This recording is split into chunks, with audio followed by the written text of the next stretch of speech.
My name is Sissy Di Maria Cona, and I am the Gala chair for the Road to Rio, the Gala from Ipanema. Coral Gables, of course, is a very international city, and so we try with the Gala every year to take our patrons to a new country and experience the culture and cuisine of that country. And after 2 years of the pandemic, it is time to party.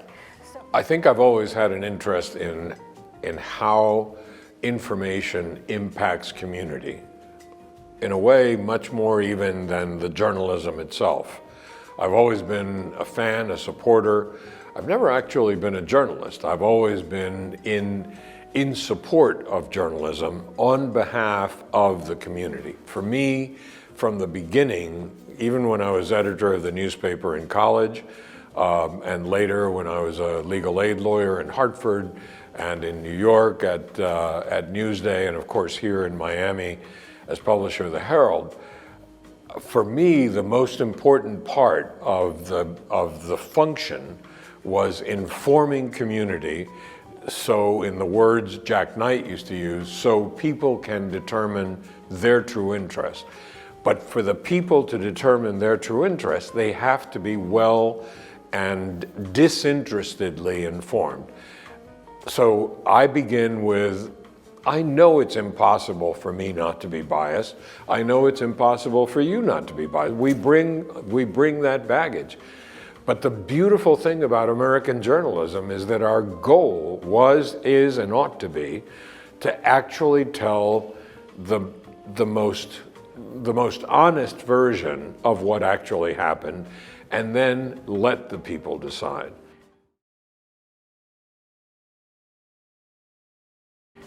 Nino epitomized the best in class. He was always impeccable, warm, worldly, and full of wit.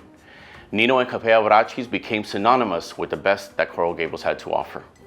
Nino was a restaurateur par excellence and marketing genius rolled into one. He is dearly missed by his family here tonight, by his friends and coworkers, and the city lost its most cherished ambassador. I'm pleased to present the 2022 Coral Gables Beautiful Award to Nino Pernetti, which will be represented by his family tonight. My father truly loved Coral Gables. I mean, we're talking about a man who spent his entire life traveling around the world doing what he loved, hospitality. He left his hometown at 17 and never looked back. And yet, even though he was still a young man in his 40s with plenty of more countries to see, he chose to permanently settle in Coral Gables because he saw something special here. He loved that there were flowers all over the Gables.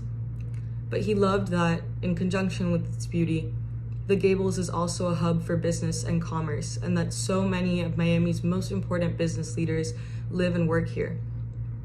He worked so hard to make Abrache a beautiful presence because he saw this potential for the city 33 years ago, when he first opened Abrache across from a Greyhound station. He knew Coral Gables could and would have the same, if not more, resources and tourism as Miami Beach had, but classier. He loved that the Coral Gables community felt like a small town tucked into a large city. He appreciated how diverse our community is, how he could speak to people in any one of his 7 languages on any given day, and how everyone came from different backgrounds, yet formed one singularly united community.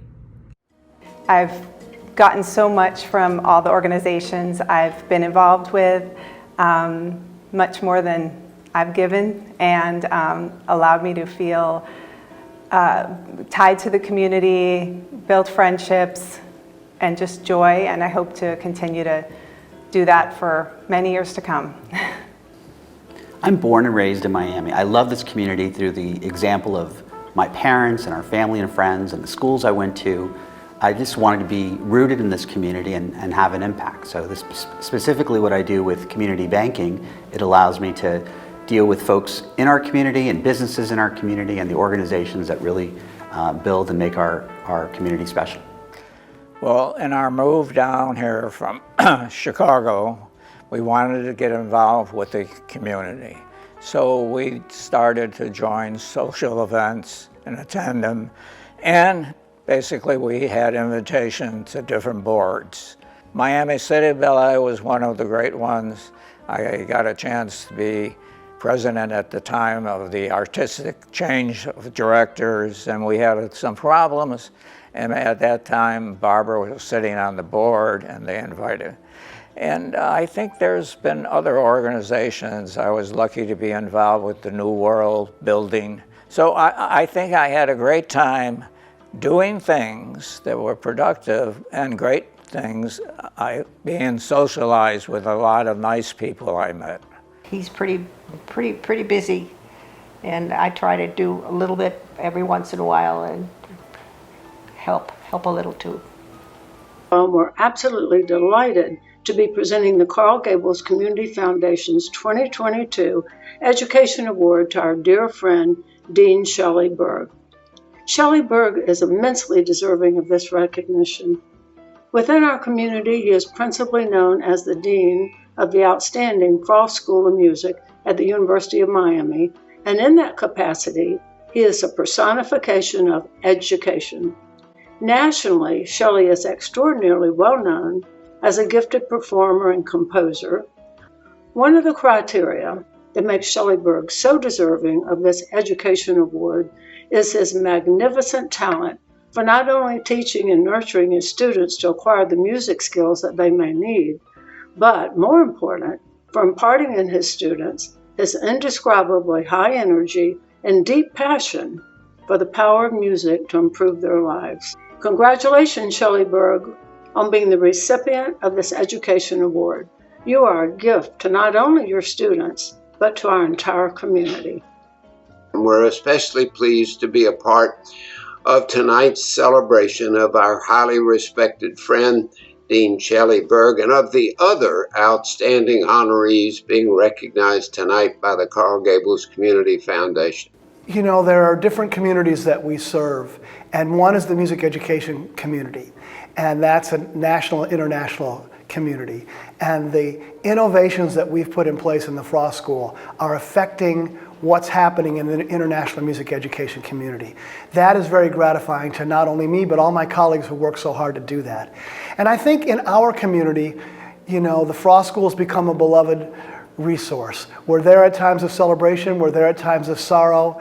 We really, I think we add so much value with all of the things that we're able to do, whether it be in music therapy, music performance, music education, you name it. So I'm really proud of my colleagues and my students and all that we've accomplished together. Hello, my name is Lauren Harrison Brown, and this will be my 5th year to co-chair the annual gala for the Coral Gables Community Foundation. Thank you all for being with us here tonight.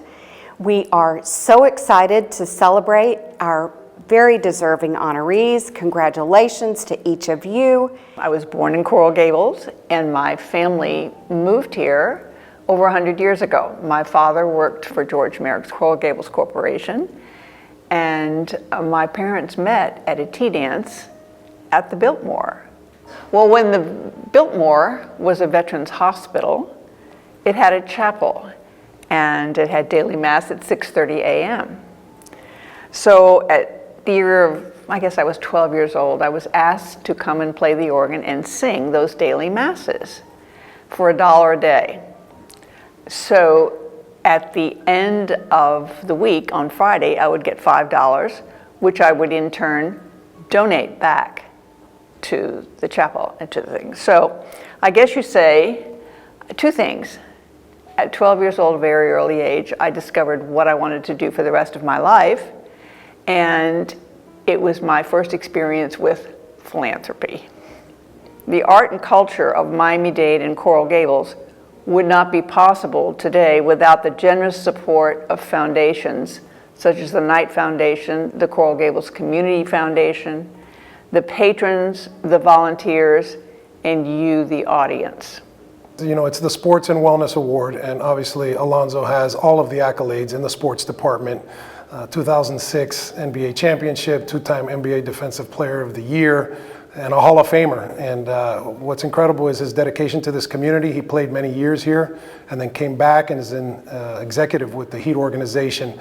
And on the wellness side, you know, through his charitable organization, the Mourning Family Foundation, since 1997 has given over $25 million to the most needy in our community. A lot of that has to do with wellness programming through the Honey Shine program and through his outreach, specifically in neighborhoods that need it the most. So he is most definitely very deserving of this award. Hello everyone, I'm Alonzo Mourning. I am pleased and honored to receive this 2022 Sports and Wellness Award presented by Doctors Hospital and Baptist Health Orthopedic Care. Over my 15-year career in the NBA, I had 10 surgeries, and 7 of them were done by the Baptist Health Organization. So not only am I thanking you for this esteemed award today, I want to also thank you for taking great care of me many times over the years. A professional athlete's journey can sometimes mimic that of Humpty Dumpty. And we often need the care and services of medical professionals who will patiently put us back together again, piece by piece. South Florida is my home. I played the majority of my NBA career in Miami, and this city and the wonderful people of Florida welcomed me and my family with open arms. I love the community, and I'm very grateful to be able to give back to it. What we like the most about the Coral Gables community is that it's a very traditional community. Families, young families that live here year-round. This is a very good place to call home, to work and spend good quality time with the family. So. Mainly for us, probably that I don't consider myself foreign anymore, but I've been 12 years in Coral Gables. But it's very, not easy, but it's much more comfortable to work with people that you have met for so many years. So working with the same foundation, with the same people for many years, where you know that not only of course Mary, which is leading the foundation, but all the team, all the board, trying to be involved as much as they can. The Coral Gables Community Foundation is unique in many different ways, whether it's from a business perspective or a personal perspective as a citizen. It's something that ties the community together. It provides what community needs, and it's a vehicle to provide philanthropic needs to the community in many different ways. It's the best entity to do this. It's boutique, it's well-staffed, it's just a great organization all around, and the people there do an unbelievable job.